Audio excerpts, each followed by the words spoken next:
现在那个声音是台大开放课程，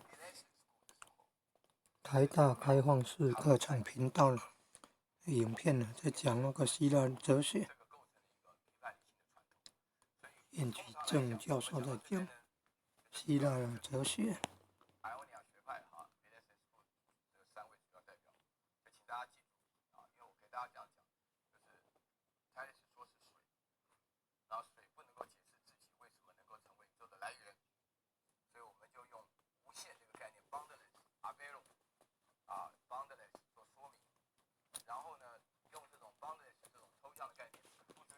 人文中国是中国大陆学术频道的视频，学术的频道，学术视频的频道了。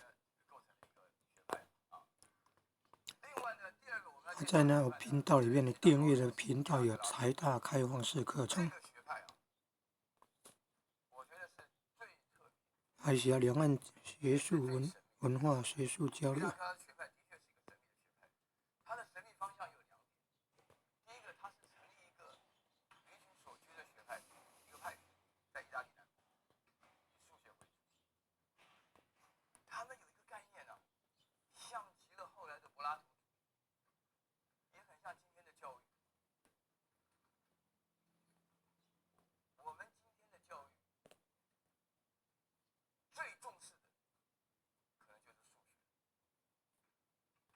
文史哲学，你看古汉语。